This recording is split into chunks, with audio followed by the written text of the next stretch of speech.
All right, so let's talk about Overhaul and actually changing the baby program. And it's kind of good that you gave that away, because really we're going to kind of go into the branding mode and how to create a unique and distinct style, because there are a million people with baby programs out there. And so it's not a matter of should you or shouldn't you, because no matter what, you should. Babies are a great market. It's just how you want to define yourself. Do you want to make it a big program, or just want to keep it as something as a side item that works as well? The new mom of today is very different than, say, moms of old. I mean, moms are really cool. They're looking for variety. They don't want to be stuck, and they want to be unique. In fact, if you really go back in time and think about our moms even, how many of you guys know what a moo-moo is? Anybody remember what a moo-moo is? See, thank you, you're my age. Yeah, because you have to be a certain age to know what a moo-moo is. But like when I think of my mom when I was young, I literally, don't kill me, Mom, sorry if you're out there, but I like to see the back of a moo-moo, you know, because my mom, I grew up on a farm, a very big working farm, and so very different lifestyle than my own children. For us, we were literally up at 6 a.m. out milking cows. We were in cherry trees by 7 in July, you know, picking cherries all day long. Our idea of the best day ever was we would cash in those cherries, and we would make, we got 10 cents a pound, so we could make about $1.29 for a good day's work. And for $1.29, you could actually hike about a mile to Taco Bell and get one taco, pintos and cheese, and a small Sprite. And that was like our big deal. That was my summer, those kind of memories. And then you could actually jump in a ditch and float all the way home. So, I had this incredible life growing up, but I was always an entrepreneur. I mean, from the time I was 6, I was selling gladiolas, which are flowers, door to doors. By the time I was 10, we would collect worms and sell worms to fishermen. I mean, I've always been able to sell things.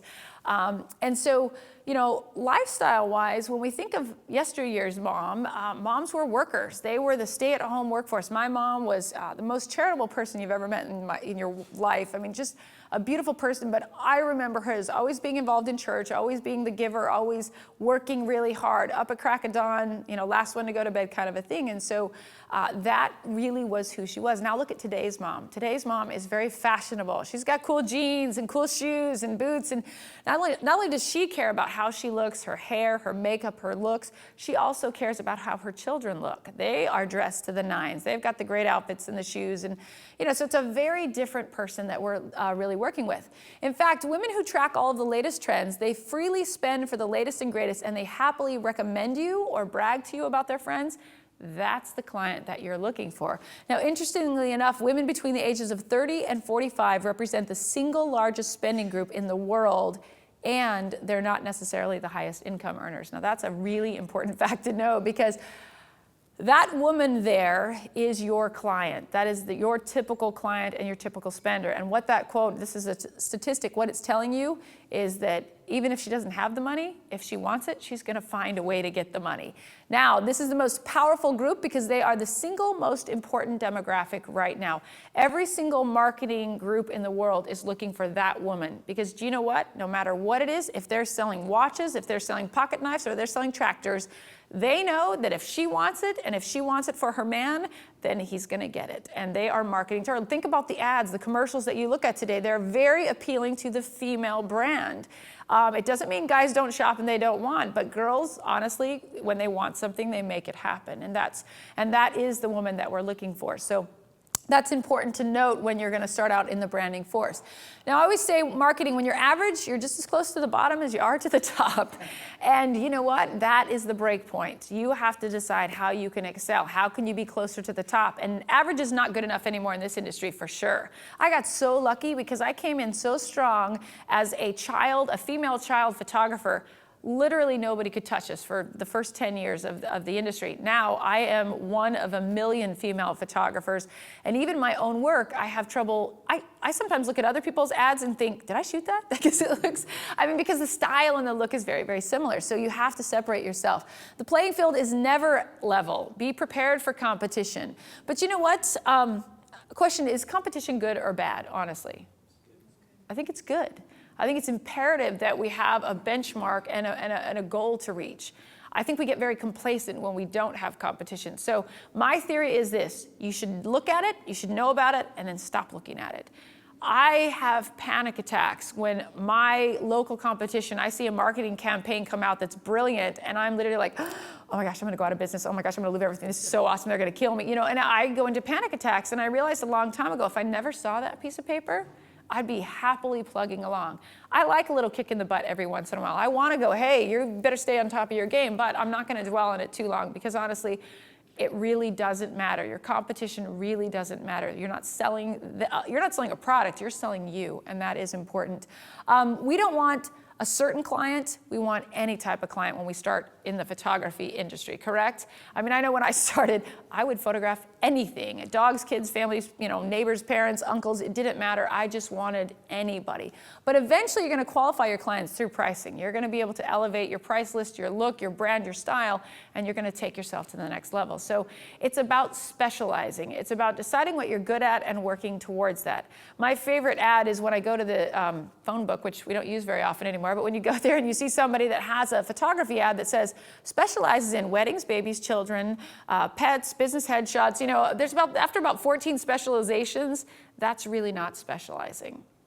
And to me, it's almost more of a desperate attempt to do anything. And so you will eventually target your brand and you'll start to work towards it. Now, we're building a business here. These are foundation points. This whole next series is all about marketing and building a business. Now, I know I speak fast, and I have to continue to do so, because in order for me to get all of the pieces in, we have to just keep going. So bear with me. My personal goal when rebuilding the brand, the baby brand, was really to create a boutique feel. I wanted a very high-end exclusives, like the shabby chic, the cute, the clever, different, nobody else is doing it. And you know what? That's impossible to say in this industry. Everybody's doing it. It's just how you do it and how you brand it that matters. So we're gonna start at the bottom. This is important information, because for those of you out there that don't have a business yet, you're either starting out, you're struggling, or have never photographed a baby, or have only photographed a few babies. I'm talking primarily for you. For those of you who are looking to build a baby program, or maybe already have one but want to change your look, I'm also speaking to you. One of the best programs that we ever teach, and it's a marketing program, is our model search program. This is the foundation of my company. This is also the program that has saved me every single recession I've ever been through. The key word in the word model search is model, because model is an ego-based word. Any parent out there, how many of you have clients that think their baby's so cute they should model, right? Everybody, that's 100,000 people that think that. We know that, and we capitalize on that word. The word model search appeals to an ego type, and it's not a bad thing, but we all love our children. And we literally all have the most beautiful children in the world. It's those rose-colored glasses that we were given, because sometimes babies come in and I'm like, really? I'm not sure you're done yet. I'm just kidding. I don't say it, I think it, okay? But to that mom, she's talking to me about agencies and where can she find an agency, and so it's like totally different glasses we're wearing. So we need to create a program to get people in the door, to get them to actually be able to get them in, to give you the experiences you need.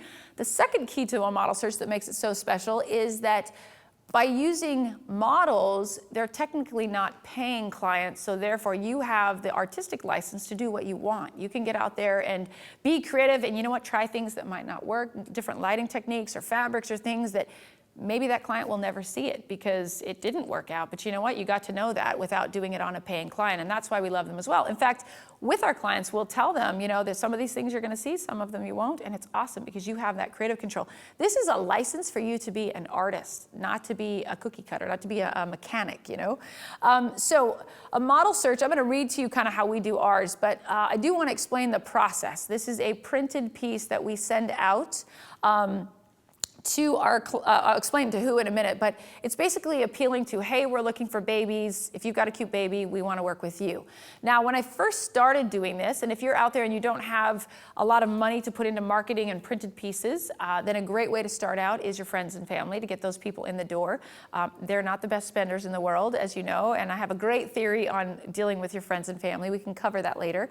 But that's a good starting point for you. But understand, as far as financially, it's probably not going to do you a lot, but get you some good samples. The second person that you would approach this with, if it's new to you, would actually be your clients.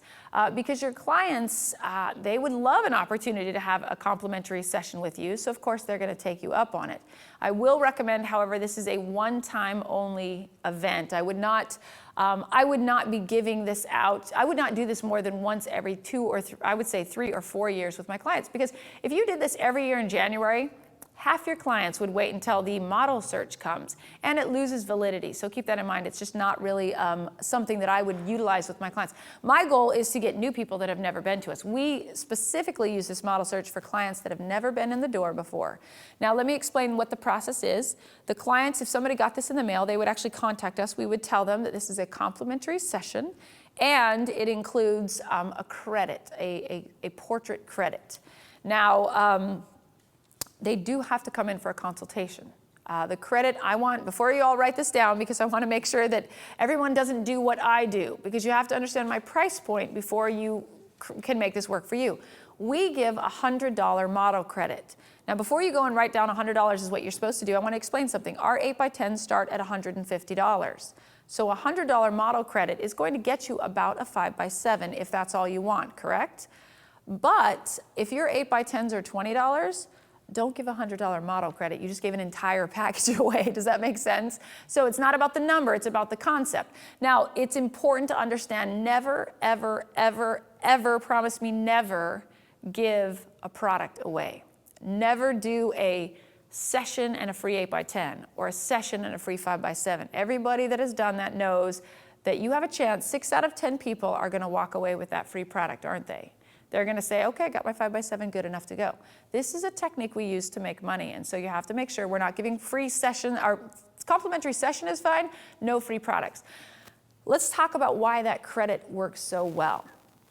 This is a sales theory that we've put to test a million times. When I have a client walk in with a session and a free 5x7, like I said, up to half of them will take that free product. When I have a client that walks in with a credit, it's a totally different feel. All of a sudden, that client sits down and there's some little mechanical thing that starts kicking in. They'll look at that $100 and they'll go, okay, well, I could get a 5x7, or I could take this $100 and I could put it towards a package, even if it's a small package, $300 or $400. In their minds, they'll say, I could put it towards this package, and you know what? For only a couple $100 more, I get 2 8x10s, 2 5x7s, 8 wallets. I get so much more value out of it. So we watch people every day walk in with these credits, or during these sessions, walk in with these credits, and mechanically they realize that the better value is to invest. And that's why the credit is so important.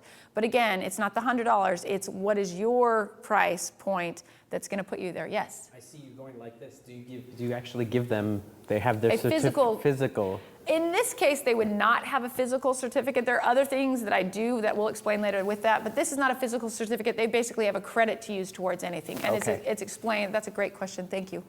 So Sandy, a question from Jack's Creations. Would you recommend a model search for someone relocating to a new town to expose to new clients? Absolutely. Oh my gosh, this is exactly how we save businesses and how we build businesses, honestly, because this is a great way to build your portfolio or to recreate your own entity. This is where you're going to get all those fun shots, those little babies doing the cool stuff.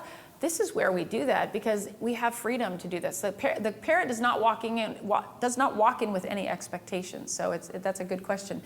Now I'm going to read to you this, and this is also, if you go to my Facebook page, one of the things we're going to be giving away these templates. They're all available on youcando.com, but we're going to give one of these away. Just go to my Facebook page and tell me that you want it.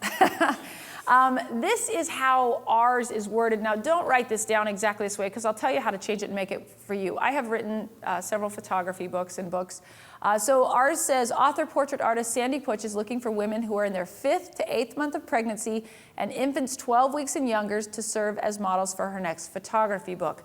When I created this one, I was actually writing the last book I wrote on children's photography. So I needed pregnant models and baby models specifically.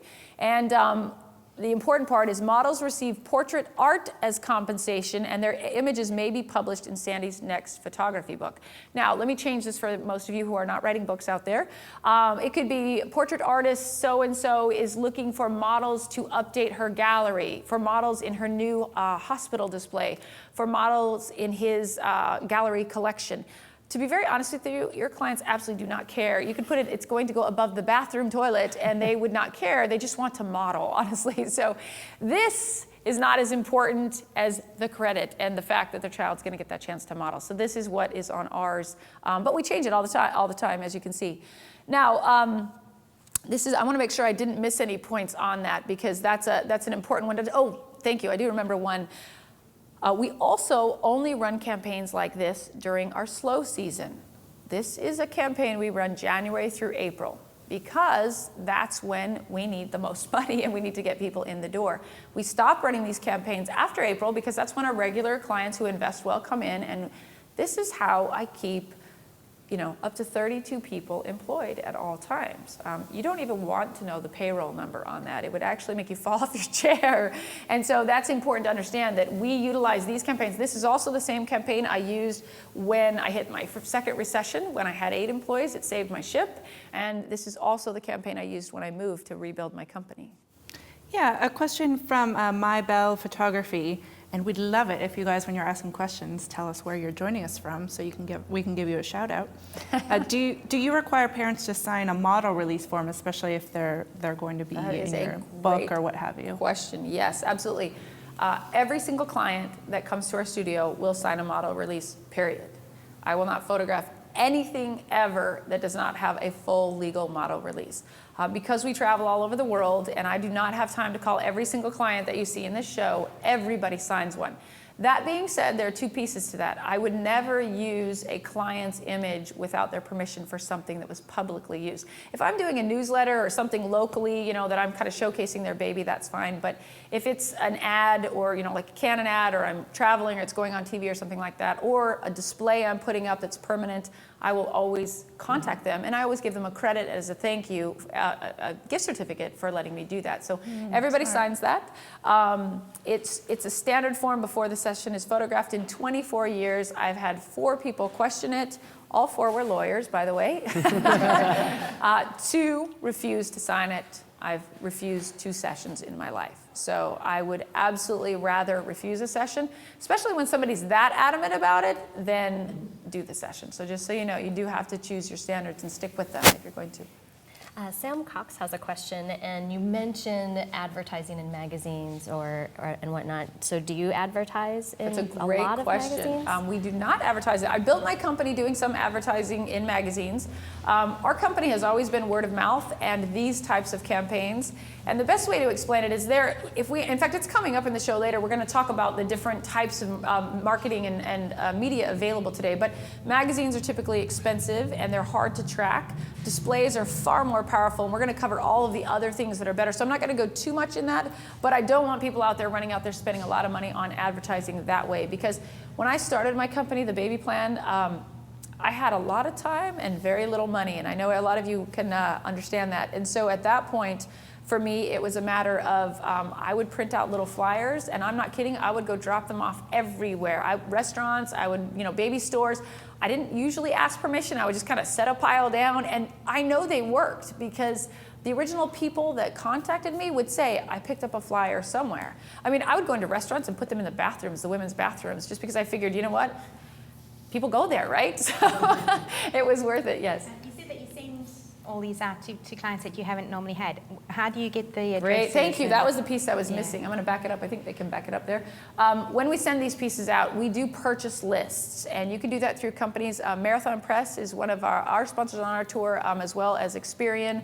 You can buy list companies, but I want you to know, in the baby program, I started my baby program. I mean, back in the day, as many of you, if you're my age, remember, you could go to the Sunday paper and every baby that was born was listed there with all their personal contact information. It's not like that anymore in the world we live in. Now, everybody's so protective of that, it's hard to come by names. Buying lists used to be the mainstay of my company. That's how I made all my money, is just buying these lists. And you would get about 5% return is what's pretty statistically average for those lists that you would buy. So if you bought 400 names, you'd get about 5% of those people. Now, fast forward to now, those lists are almost useless. I still buy them because there is a percentage that we get. We also have the financial means to justify it because we have a bigger company and a bigger staff. people who are a one-man band, you know, when they come to me and tell me it's not working, I believe them because it's a tough go. So there are better ways to do that, and I have an awesome campaign that's coming up, and it's part of our giveaways too that's coming up, that will help you answer that question, because now I've come to the conclusion that it's a referral-based way. So flyers are great. If you can find inexpensive media, it's great, but for the most part, referrals are going to rock it.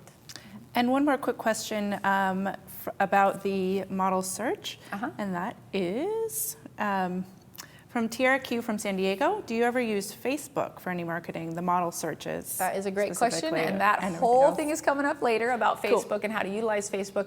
Yes, we do use Facebook. I'm going to cover it in detail, but any media, especially free media like that, is anywhere you can get your work out there is a good way to go. So marketing is multiple items that we're going to talk about, and we're literally going to go through every single one of those. So thank you. Keep going.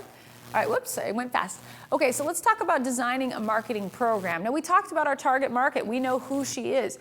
We all know that we predominantly sell to women. It's no offensive thing. It's just mom is the boss, and that's the way it is. Dads come in literally with a chain attached, and you know they're not usually very happy to be there. So we know our target market and who she is.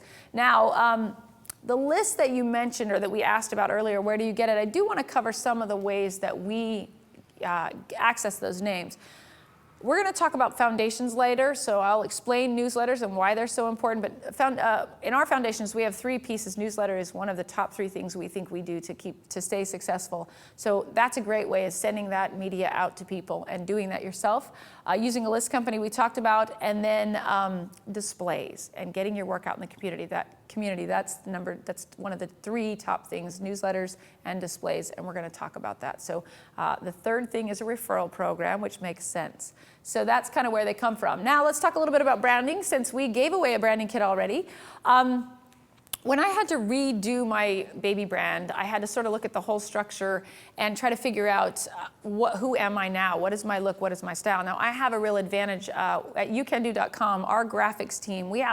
I have up to 8 graphic artists at any time that produce marketing campaigns constantly for photographers. So I turned to the whole staff one day and I said, you guys, I need a new baby program. This was for Creative Edge Kids. And I said, I want something totally new and unique to us. And so I had every single one of them create a unique baby program. And as you can see, they gave me a great variety. There was a lot of cool, fun stuff to work with. And I started going through them, and each one looked great. And I got it down to my 2 favorites, which were these. Milk, which Milk to me actually was the strongest lead because it kind of had that Ed Hardy kind of funky, cool, edgy, little skull and crossbone cow there. And then Lulu was also a favorite because it had sort of that baby pastel feel.